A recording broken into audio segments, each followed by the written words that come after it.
2 février 2020. Ça fait 10 mois que je n'ai pas sorti d'analyse manga, parce que de une, je n'ai pas trop l'envie d'en faire des vidéos, et de deux, parce que c'est dur de critiquer des séries qu'on a adorées par son univers et les sentiments qu'il a voulu nous transmettre.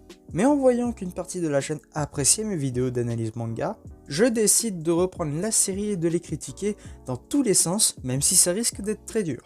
Et le manga qu'on va analyser aujourd'hui est l'exemple parfait de ce que je viens de dire. Bonjour, c'est Nelive, et aujourd'hui nous allons regarder ensemble ce que vaut Erased.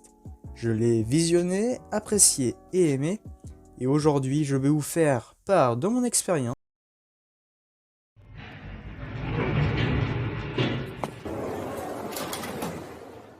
Erased, de son vrai nom Bokudake Gainai Machi, est un seinen de Kei Sanbe, prépublié dans le magazine Young Ace, de l'éditeur Kadokawa Shoten, entre juin 2012 et mars 2016. La série compte 8 tomes, plus un qui comprend les 8. La série sera éditée en France par les éditions Kiun depuis juillet 2014. Une adaptation en animé est diffusée entre janvier et mars 2016 par le studio A1 Pictures, qu'on connaît par les Sword Art Online, les Kaguya-sama, les Darling in the Franxx et plein d'autres. Vous pourrez le visionner par le site de streaming Wakanim et Netflix en France. Il touche pour thème fantastique, suspense et psychologie. Et c'est un slice of life.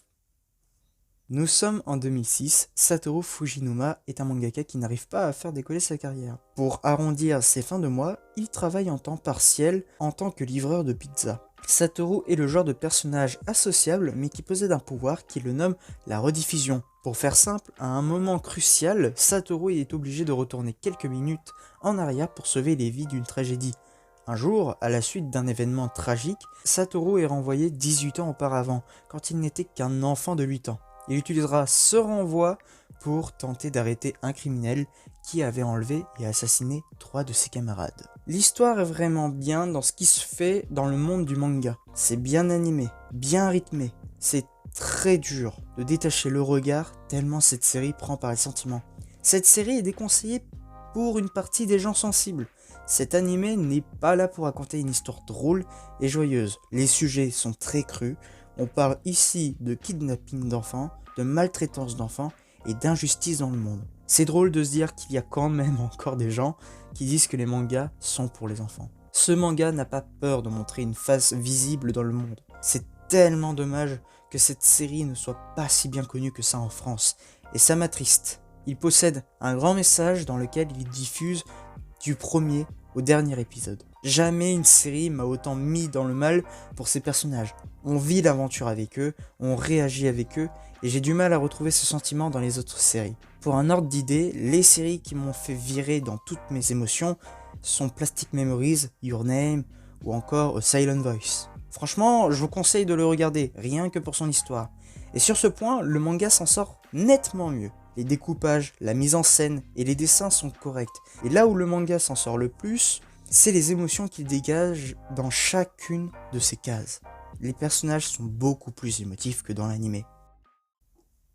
Bon, et maintenant que tout ça est dit, et ça me fait mal de l'admettre, il y a quand même des défauts. Premièrement, le chara-design des personnages.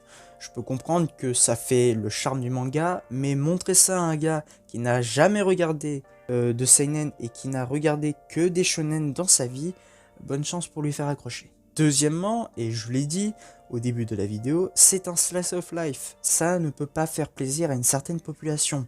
Pas de scène de combat ni d'action intense, juste une guerre psychologique entre Satoru et son adversaire. Et tout ça dans la vie d'un élève primaire. C'est dur de vous décrire la façon dont le manga procède pour raconter son histoire. Et j'ai beau dire ses défauts, je n'ai pas regretté la moindre minute passée sur cet animé. C'est une série à regarder impérativement, rien que pour la fin qui reste juste mémorable. Un point sur la musique qui est de très bonne facture et même qui permet d'augmenter ce sentiment de solitude et ce sentiment de tristesse que dégage l'animé. En tout cas, merci d'avoir regardé cette vidéo, j'espère qu'elle vous aura plu. J'espère pouvoir au moins faire un épisode de cette série par mois, comme ça vous serez au moins bien servi tous les mois. En tout cas, n'hésite pas à t'abonner et à activer la cloche pour une prochaine analyse manga ou test de jeux vidéo. C'était Nelive, ciao!